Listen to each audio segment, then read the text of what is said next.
Welcome to the Attention Deficit Disorder Expert Podcast Series by Attitude Magazine.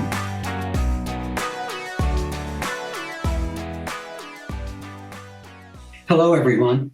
My name is Wayne Callan, and on behalf of the Attitude team, I'm pleased to welcome you to today's ADHD Experts presentation, titled The Power of Family Engagement, How Involved Parents Can Foster a Child's Self-Advocacy Skills. Decades of research tell us that a parent's close bond and engagement with their child leads to academic success. For children with learning differences, this engagement is also paramount to their social and emotional well-being, in large part because it unlocks self-advocacy skills. In this webinar, we will learn about the impact of empowering student advocacy and harnessing parent engagement on social emotional development, academic achievement, and overall mental health for students with learning differences. Leading today's presentation is Dr. Michael Nakkula. Dr. Nakkula is a professor of practice and chair of the Division of Human Development and Quantitative Methods at the University of Pennsylvania's Graduate School of Education. He teaches courses on adolescent development and the intersection of counseling, mentoring, and education within urban public schools. Among his publications, Professor Nakkula is the lead author of Understanding Youth, Adolescent Development for Educators and Building Healthy Communities for Positive Youth Development. Professor Nakkula's 3-volume edited collection on possibility development for young people around the world addresses the ways in which youth perspectives on their future are both supported by and at times undermined by the opportunity structures that surround them. Before I hand over the microphone to Dr. Nakkula, I have just a few housekeeping items. Those of you tuned into the live webinar may download the slides now by clicking on the Event Resources section of your webinar screen. And if you are interested in the Certificate of Attendance option, look for instructions in the email you receive around an hour after the live broadcast.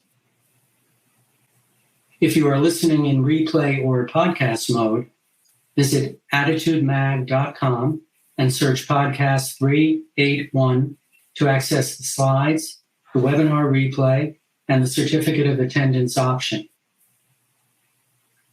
If you support the work we're doing here at Attitude to strengthen the ADHD community, we encourage you to visit attitudemag.com/subscribe and sign up for Attitude Magazine for your family or to share with a teacher or a loved one who could benefit from greater ADHD understanding. Finally, the sponsor of this week's webinar is Play Attention, Enhance Brain Health and Performance. For over 25 years, Play Attention has been helping children and adults thrive and succeed at school, home, and work. Their NASA-inspired technology and cognitive exercises improve executive function and self-regulation. Each program includes a lifetime membership and a personal executive function coach to customize your plan along the way. Click on the hyperlink on your screen for a free one-on-one consultation to discuss a customized executive function training plan for you. Or you can call 1-800-788-6786 or visit their website, www.playattention.com.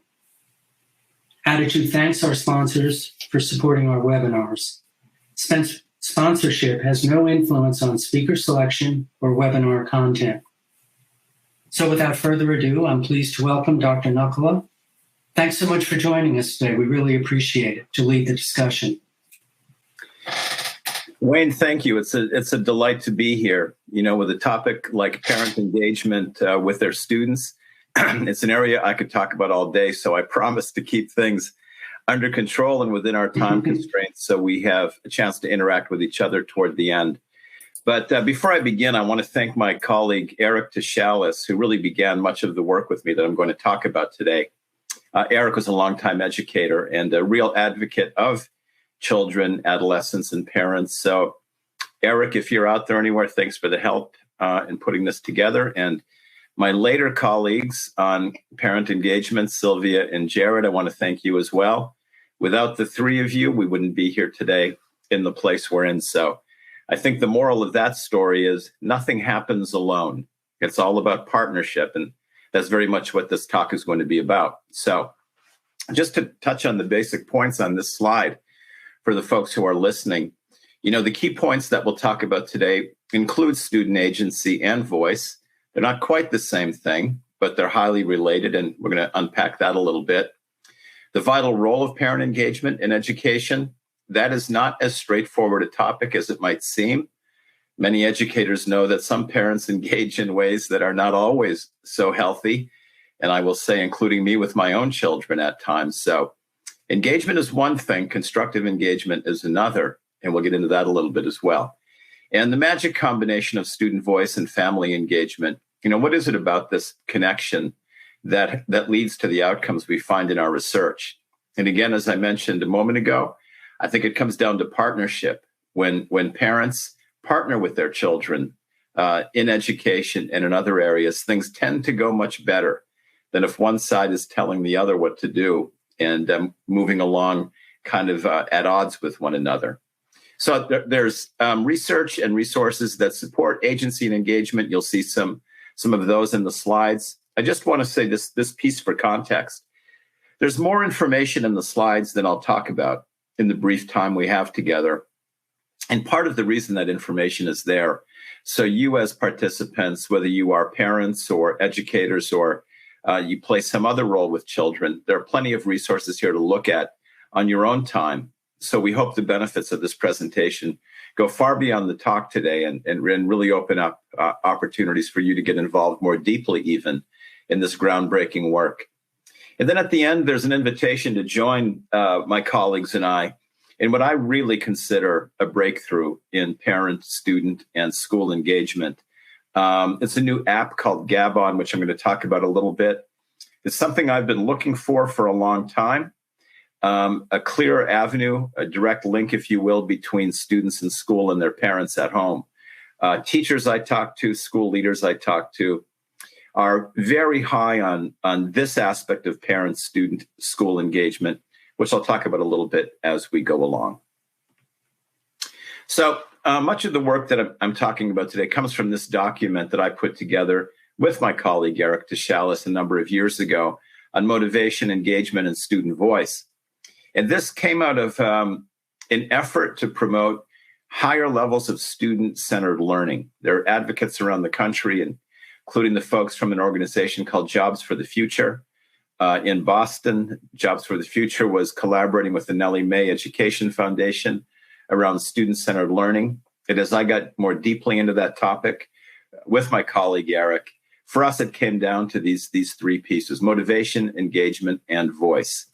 They all go together. If we have motivated students, those students are almost guaranteed to do well enough in school. There's still a range of performance, but motivation is key. And we believe engagement in a variety of ways leads to that motivation.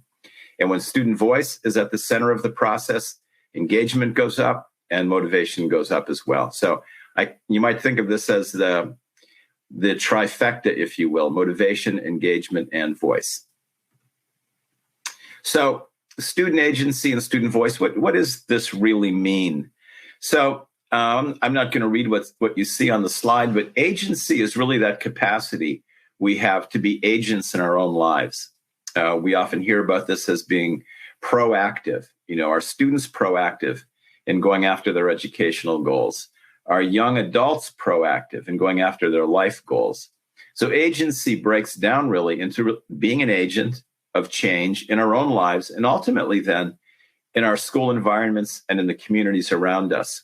So active agency is part of motivation. If you're not motivated, you're not going to be an agent in your life or in the lives of others in constructive ways. So how does that link to student voice? Well, agency doesn't happen in a vacuum. We don't become agents just because someone hands it to us or helps us get there. We actually construct agency through our actions, and a key action is having a voice in what we do. So, one of the critiques of education in many contexts, including my own classrooms at Penn, is sometimes the too talkative professors talk too much and don't leave enough room for students to construct meaning in the classroom through their own voice. So, when we create opportunities for student voice to be expanded and really exercised, like any form of exercise, agency is one of the core outcomes. And as you'll see from the talk today, agency leads to a number of other extremely valued outcomes. So voice and agency are part of a process with voice really being playing a core role in the building of agency, because it's how we construct our connections with other people, and even then learn to have an inner voice that tells us to act on our own behalf and on behalf of the people around us. One second. So I touched on this. Let me go to the previous slide. Why is agency so important? I mean, I touched on this in the prior slide, so this is a little bit of a replication, but I'm going to underscore just a couple more in a couple more ways. You see the research that's cited here. And the first one, this is kind of a breakthrough study by Mitra and ultimately Mitra and colleagues. When students believe that they are valued for their perspectives and respected, they begin to develop a sense of ownership and attachment to the organization in which they are involved. But students can't be valued if they're not heard. If they can't express themselves and have their opinions respected, they lose out on that opportunity. So one of the reasons that voice as part of agency is so critical is because without it, there's just not that opportunity to grow. And we see from the other lines of research connected in the slide, being able to talk about one's own experiences of learning in school really is an important aspect of student voice and agency. You're going to hear a little bit later in the talk why such questions from parents like me often fall flat. How did school go today? When you ask an exhausted child that at 3 p.m. or 4 p.m. or whenever you might ask that question, maybe when you come home from work at 6 p.m, school is a long time ago. And the students are likely, like my children, to say, it was good, or not too much, nothing new. It's very hard to get into the specifics of reviewing a school day when the question is asked in the abstract and detached from what actually happened by hours, and sometimes even by days when we haven't really had a chance to connect with our children in a while. So the final point on this slide, I think, is a really interesting one. To be captured by one's work. I think captured is an interesting word to me. I want to come back to that in a moment. To be captured by it really means, in my mind, to be captivated by it, to allow one's work, one's schoolwork, or one's work as an adult in the workforce, to really be an environment we want to be embedded in, not run away from. So when our children really have an opportunity to be captivated by their work in school, because it becomes interesting, they're obviously going to be stronger students. Parents can play a role in that process in an extraordinary sense, as we've learned over time. But that role can cut both ways.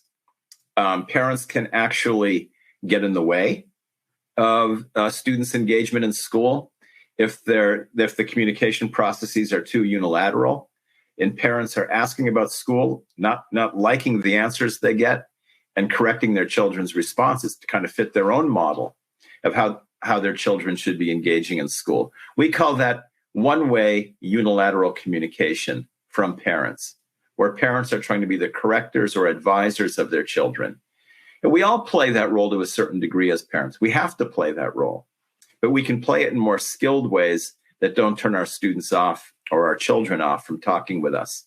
So we're going to look a little bit at how the process of being captivated or captured plays out in some of the things that we can do. But as our students move from elementary school toward middle school and then high school, more complex factors come into play. And that is, as we have on the slide, the search for meaning and identity, for example. By middle school, as we know, our children are really seeking a sense of identity. Who am I in this place? Who am I in the school place? Who am I in the family place or space? Who am I with my peers? All of these are identity questions. And if identity gets formulated strictly around peer involvement and not meaningfully around school involvement and family involvement, we end up seeing some of the problems that are all too pervasive in our society. And we'll come back to this point in a moment as well. Just the notion of this slide is that this isn't a proposition for some students or some children or some people. This is a proposition for everybody. Not all of us experience the same sense of agency in our lives, and we experience agency in different domains. So it's incumbent upon us as parents and educators, for example, to be sure that children aren't left out of the process. And the way we see this play out in school so frequently is that some students will take up most of the agentic work in the classroom, if you will.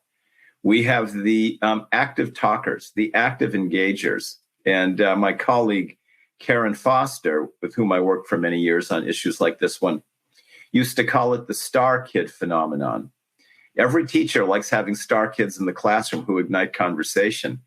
But that can also lead to other students being silenced to a certain degree or feeling incompetent and incapable of keeping up or making contributions that are valued. And when that happens, their sense of agency deteriorates, at least in the school space. Maybe they pick it up somewhere else.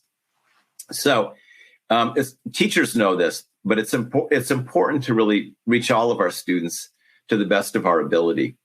And it's important for us as parents to reach all of our children to the best of our ability. Everybody deserves to have their voice heard, even though we don't all want it heard in the same way. And everybody needs a sense of agency in order to function in the world, especially when things become more complex and conflicted. And we certainly don't have to provide examples of that. We see so much of it in our society today, the need for more authentic connection across differences, and building that sense of agency among all of our students gives us a chance for more comprehensive dialogue across all the stakeholders in our schools and in our society. So I want to clarify this notion up at the top, where we say agency is the executive functions of the prefrontal cortex. That is a mouthful of words and concepts, and it's all so important. But so what is executive functioning, actually? This is a word commonly used in the fields of psychology and education, and really important in neuroscience. But executive functioning is really the development of those skills we all need to manage our lives. What do executives do? Executives run the show, right? We need powerful executives to get our businesses on the right track. We need executives to get our school systems on the right track. We as individuals need an executive to keep us on the right track. And that executive comes from the prefrontal cortex in our brain. That's where the activities and thinking and planning all come together to give us the skills to run our own lives and to connect our lives with the lives of other people. So, if we think about a corporate executive model, the corporation doesn't work on its own. It's a conglomeration of a lot of people, a lot of interactions with other groups and stakeholders. And every individual life is that way as well. Again, we don't live in a vacuum. We live in a complex, integrated society. So for us to be able to play our roles there, our executive functioning needs to be developed as fully as possible. Not just from a selfish perspective to get what we need, but really to help pull all of us together to get what we as a community need on a larger level. As we play this slide out a little bit, we talk about agency flourishing when students have the structures, supports, and freedoms to explore and invent things. Well, where do those structures come from? We have the individual brain, but what is so fascinating about brain research over the past 2 decades, even beyond that, but the last 2 decades especially, have shown us that the mind and the brain are so integrally connected. That is, what we think about and do actually changes the structures of our brain. We used to think brains drove the mind more completely. Now we know that the mind develops the brain, with mind defined as the way what we think about, what we focus on, how we reflect, what we do, how we think about what we do, etc. All of those activities actually rewire our brains, which in turn then give us more capacity to use our minds and to exercise our agency in the ways that we want to. The next couple of points on here are really important for school environments. Opportunities within IEP development. So IEP is individual education plans. And we usually see IEPs, or almost always see IEPs, connected with students who need accommodations of some sorts in their learning. Often students who are in special education environments or classes, but also students who are in mainstream classes but have some learning needs that require accommodations. There are educators who believe every student should have some form of an IEP, an individual education plan. And in fact, informally, we could argue that every student does. Students go about their educations in the way that they can and to a certain degree want to within their particular education structures. But the point here is that when students develop a sense of agency so that they can advocate for themselves, they play more of a role in the development of their IEPs. And I would say more of an active role in carrying out their IEPs. We know from lots of experience that you can have good plans that don't result in positive actions or constructive actions. So planning comes down to acting if it's going to be a useful plan. And executive functioning is critical for that. So what are the outcomes connected with some of this work? Increased student engagement, that's kind of obvious, right? A sense of agency requires a type of engagement. But in this case, we're talking about engagement in school. And I'm going to come back to that in a moment and look at it in relation to other forms of engagement. Elevated achievement levels, that simply follows increases in engagement. Where you have more engagement on average, you get higher achievement. Greater classroom participation, engagement again is defined in part by classroom participation. But when a student feels a sense of agency, they're more likely to jump in and participate. This next one's really critical as well. Better self-reflection and preparation for improvement. Interestingly, students tend not to self-reflect, at least not self-reflect actively, if they're not engaged. Let me just pause for a moment to take a drink of water.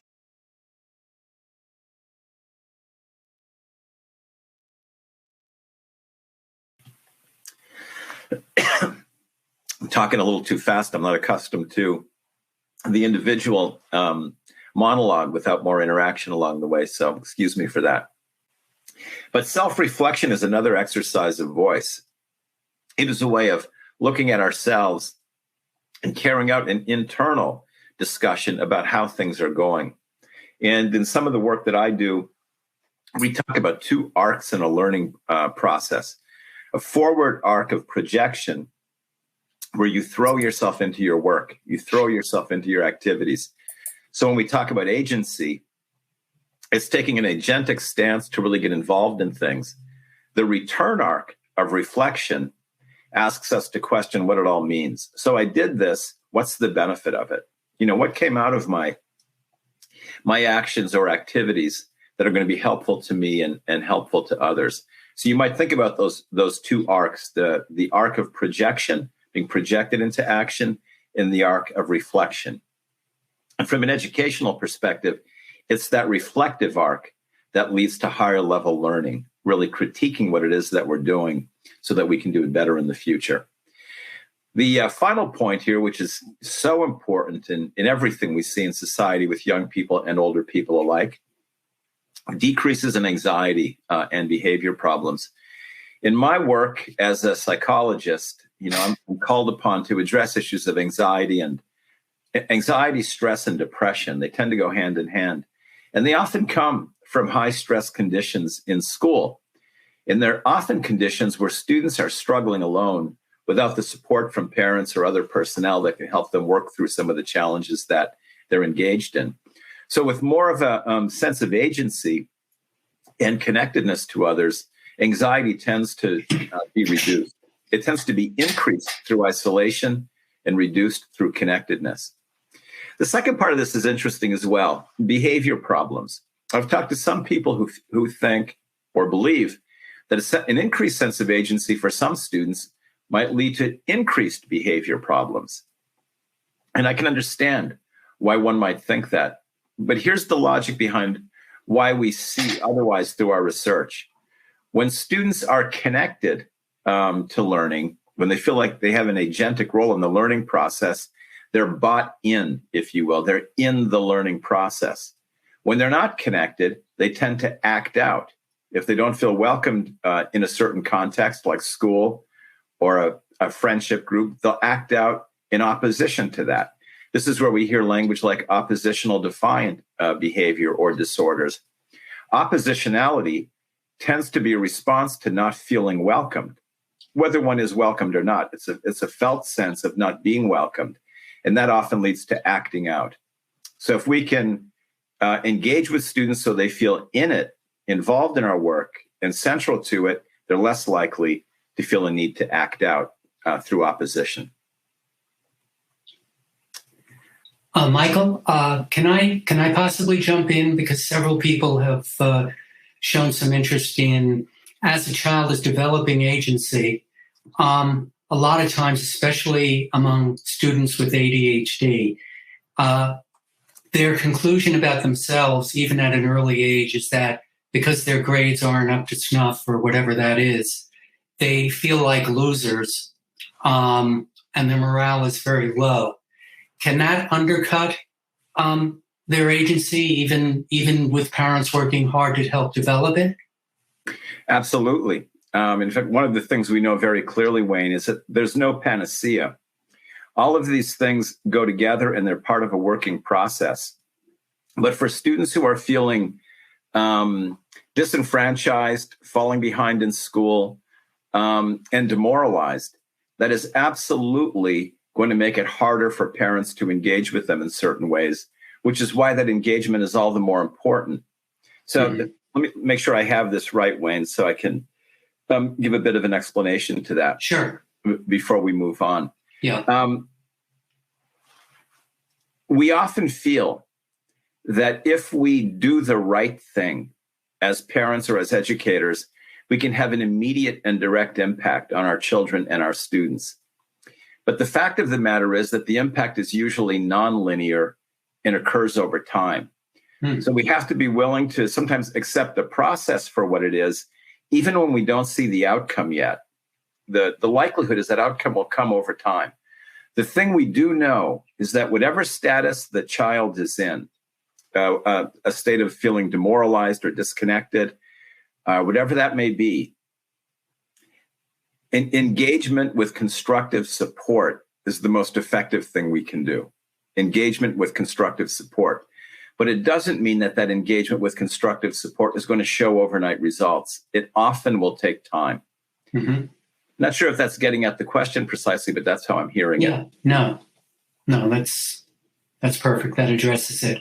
And while we're just on this, one more, and we will get to questions, but what about children in cultures where student agency is not encouraged? How do we navigate this cultural difference? I don't know if you've run up against that, or we do. Yeah, we do run up against. Yeah, we do run up against it. Some people talk about it in terms of collectivist societies versus individualistic societies, and might see agency as an individualistic action. But when we unpack that a little bit with students from those backgrounds, there's still a need to be agentic in one's own way. You know, how do you play a role? How do you play a role within the expected context you're living in? Whether that's a context where a child is being reared to be a listener more than a speaker, to follow their parents' role modeling or expectations, and the school's role modeling and expectations, one still needs a sense of agency to do that authentically. Otherwise, you're just following.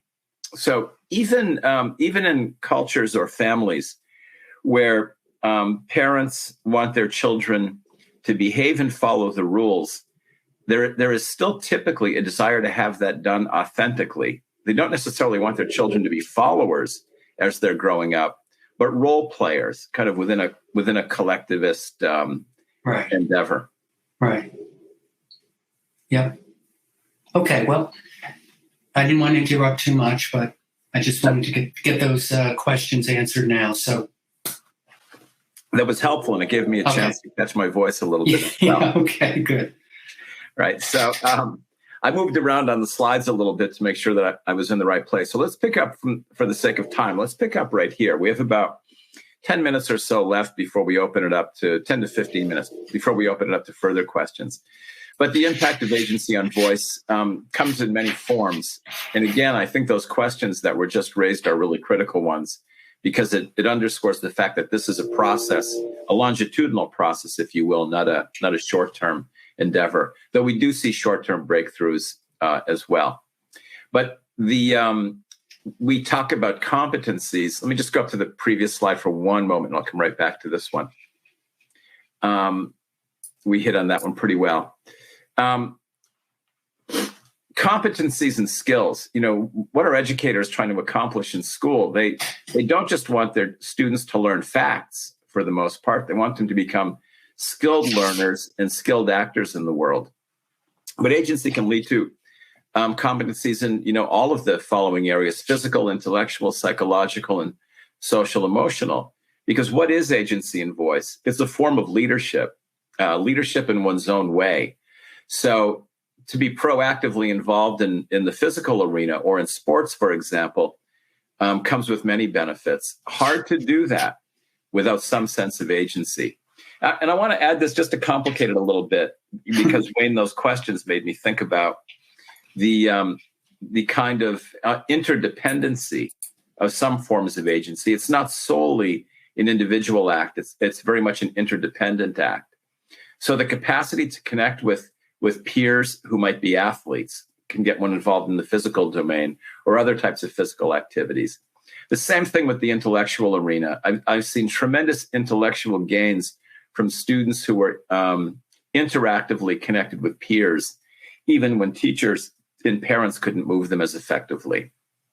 I'm just going to touch on the social and cultural capital piece. What does that actually mean with respect to new skills? Students develop social capital, so to speak, by building social networks with peers, students, fellow musicians, athletes, whomever they're connected with. So to be in isolation, to be working in isolation, is the antithesis of developing social capital in many ways. It's really an issue of connectivity across different sets of people. Cultural capital is really interesting from this perspective as well. It is the sense of being connected to a meaningful culture that one can draw strength from. That could be a racial culture, a family culture, or a school culture.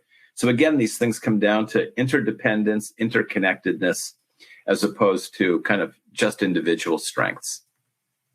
I'm not going to go over this slide too much. It's here more as a reference and a summary slide for the parents and educators who are listening to the presentation and engaging with us today. But essentially, what it does, building on the last set of comments, it outlines the competencies that are associated with engagement and voice, and how those competencies lead to particular outcomes. So in the cognitive arena, it's about thinking and critical thinking skills. In the social arena, it's about connections with peers.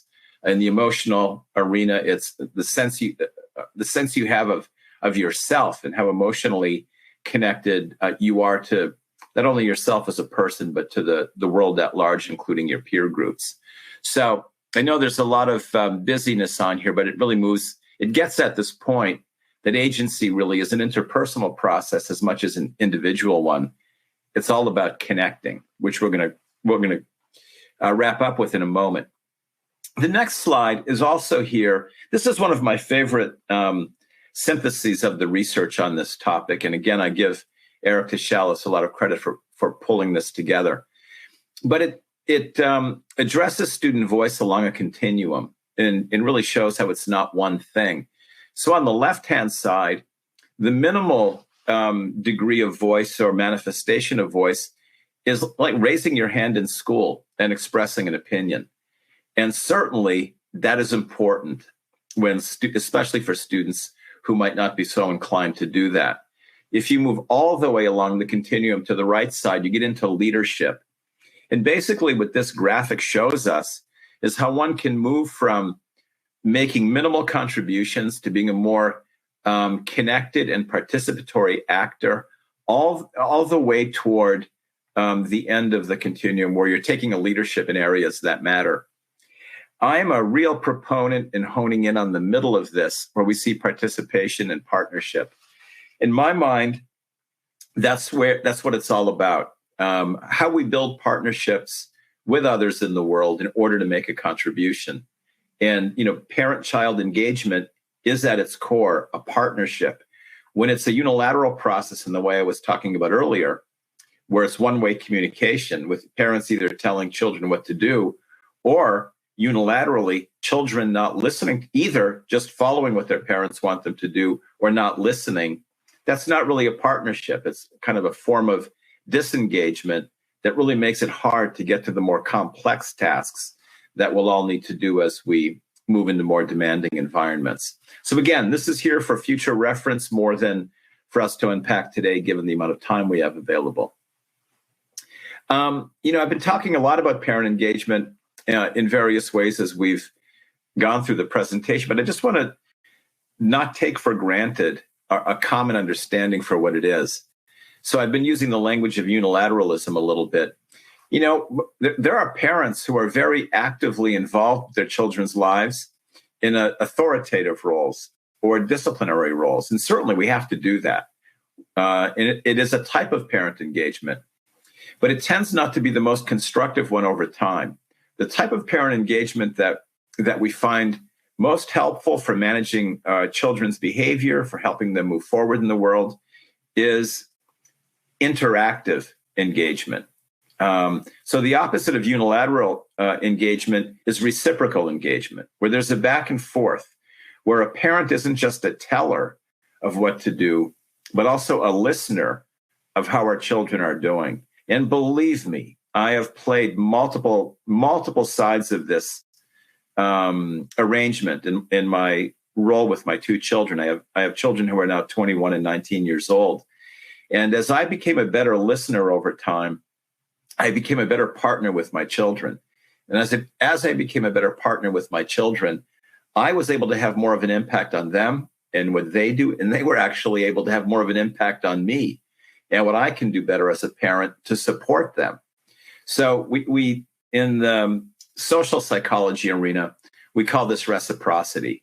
And they're even more at the more advanced level of reciprocity is collaboration, really thinking about parent-child relationships as a collaborative endeavor.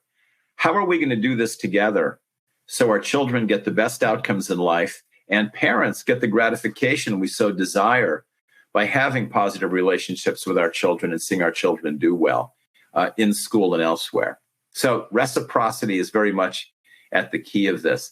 Educators will often talk with concern about some parents being too active in school. And that usually comes down to parents who are highly anxious about their children's performance, like I have been at times, and really engage in processes that can interfere even with the teacher-student relationships. So engagement isn't a simple act. When done well, it really it's more of an art than a science. It's the art of connecting so that people want to be involved with us, in this case, our children, and so that we can have a reciprocal impact on one another. The rest of this is fairly straightforward, and we can think about that a little further through the questions and answers. So we talked about this a little bit already, why it's so important, and I think for me, this comes down to partnership again.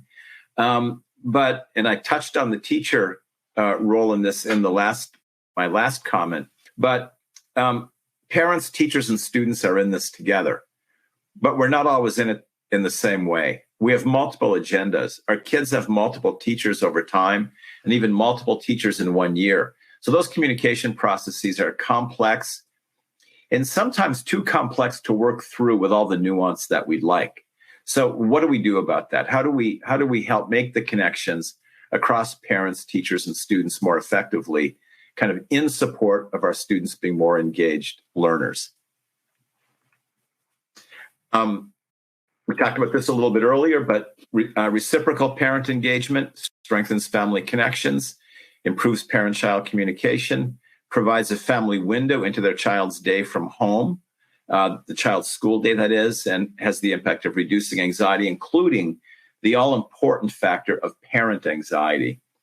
I will share that as we had a family challenge in our family yesterday, which left me at home with my 21-year-old child. And as I was sleeping and I knew he was in the house or out of the house, any disturbance in my sleep had to do with my anxiety about him. Perhaps a little neurotic anxiety, perhaps realistic anxiety. But on some level, parents tend to be anxious about their children to various degrees. So the ways we manage our own anxiety has a huge impact on the way our children manage theirs. So student voice and parent engagement, that might be the coupling that is at the center of this that's just so critical. I want to make sure we have time to end with the intervention I was alluding to earlier in the presentation and talk about that a little bit. But you see all of these school-based connections, home-based connections. We talked a little earlier about the impact on special education. So engagement is at the core of all this. Engagement's at the core of learning. It's at the core of counseling and psychotherapy. It's at the core of virtually all the constructive activities we engage in. This slide is in here because, one of the things that we sometimes get exhausted about is the need to consistently engage. Like, haven't we done enough already? I thought we made a breakthrough. Why have things gone south again when they seem to be going in the right direction for a good bit of time? So this goes back to the question that Wayne asked earlier, coming from somebody in the audience. What happens when certain students don't feel like they can engage well, and efforts by parents to engage really don't seem to make a difference? I will say this: even when we don't see the difference externally through behavior, every act of engagement over time has an impact. We might not see it all fully on the surface, but internally, each engagement opens up the possibility of the next engagement. So there's a little bit of faith involved here until we see the products of this work. But again, it is a long-term investment. I'm not going to spend more time on this one. We've talked about it already, the impact on learning. I wanted to say a little bit about possibility development, which is the way I frame pretty much all of my work right now. I think of learning as really being an act of possibility development. And what is possibility development? The way we define it in our current research here at Penn and through our partnerships around the world, possibility development is the processes we all go through in figuring out what we want to do and be, and then acting on that calculation. So learning to have agency on our plans, that combination leads to us actualizing possibilities, not just imagining them. So it's that process of going from imagining what we might do to acting on what we might do and actually doing it.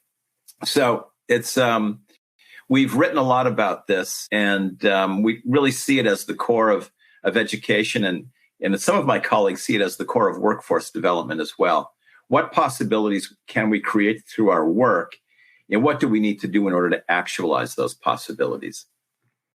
So this leads me to what I want to talk about in our latest research with some new technology that I myself could not have comprehended or developed. So this comes back to partnership again, but with Sylvia and Jared Hall, I've had an opportunity to actually begin studying with my colleagues the possibility of seeing what happens when a student reaches out to the parent from school with just one word. It's almost one word or phrase that the parent can then hold on to and ask about when the child comes home.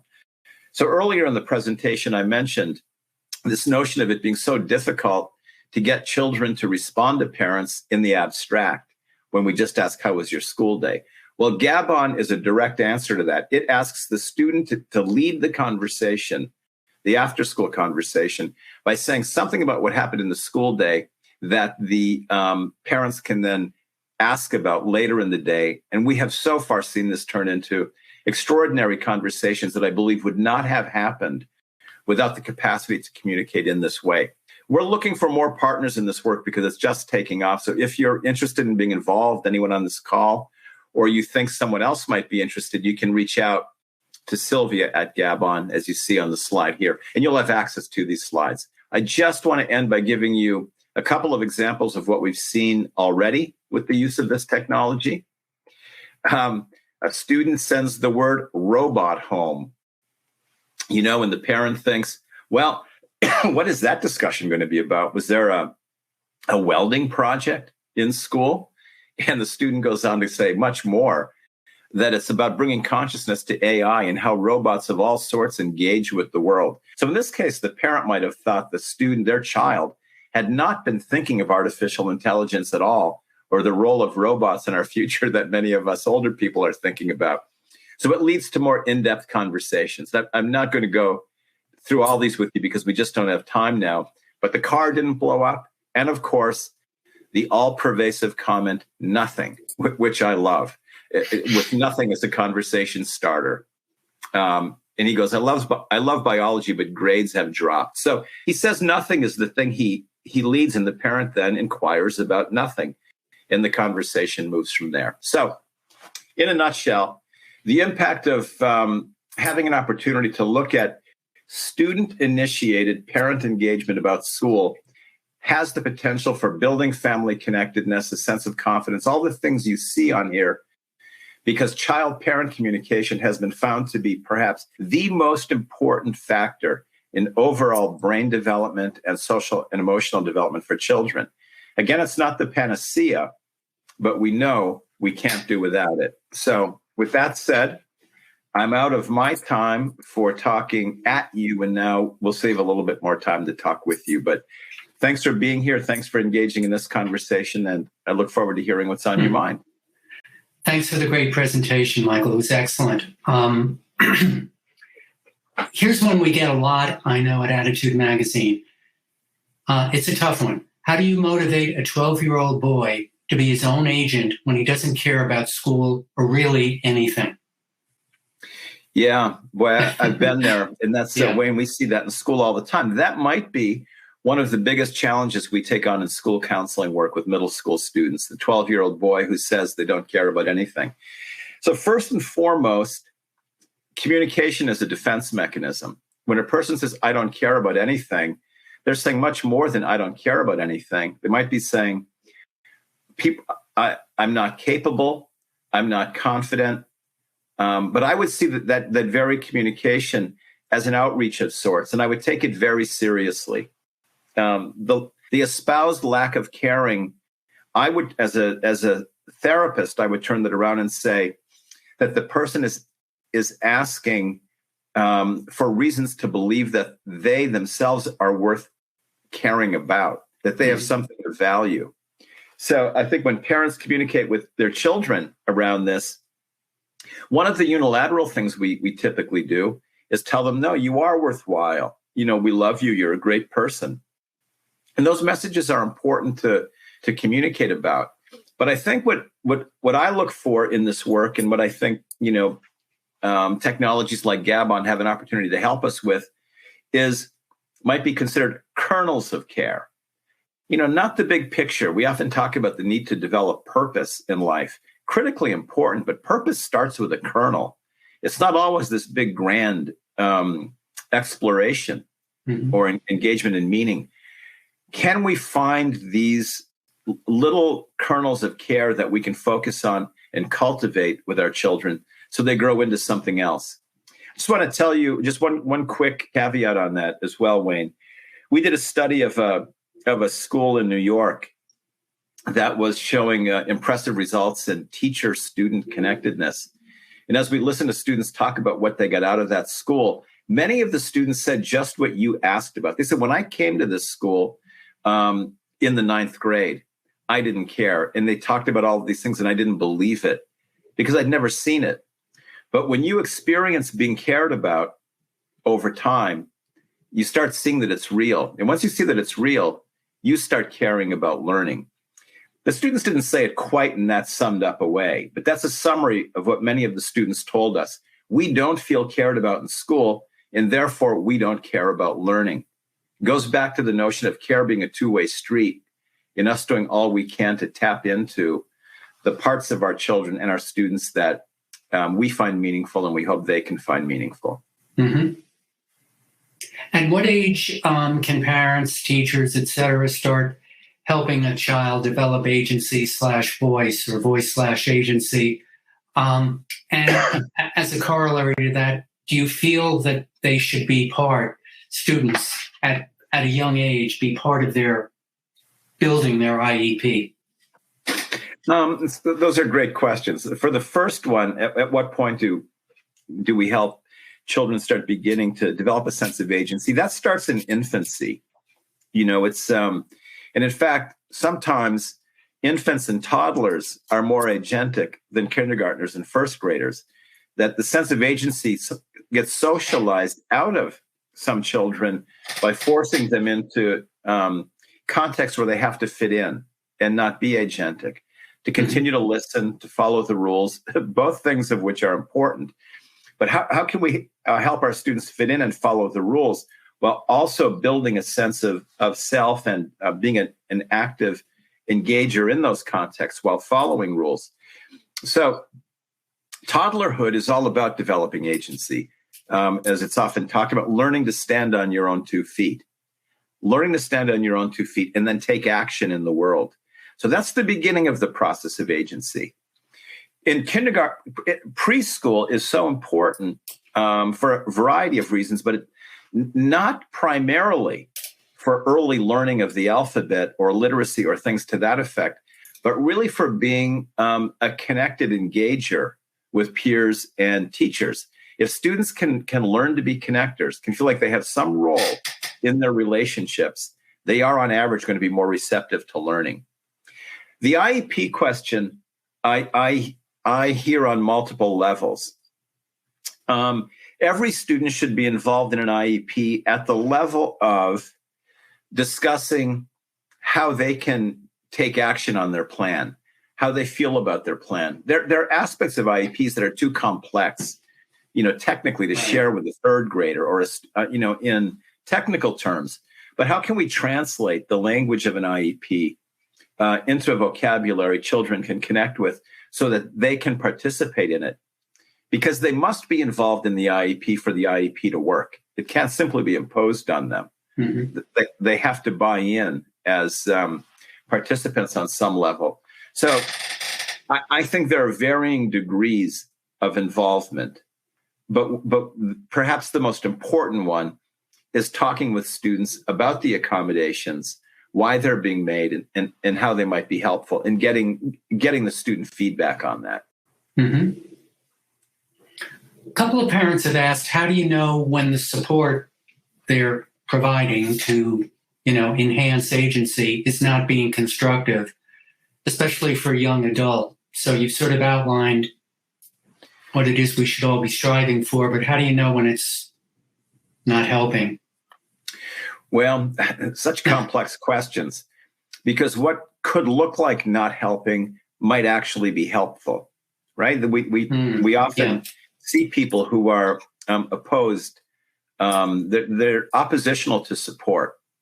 So any supports offered are met with disdain or reactivity. Mm-hmm. But that doesn't necessarily mean that those supports aren't helpful.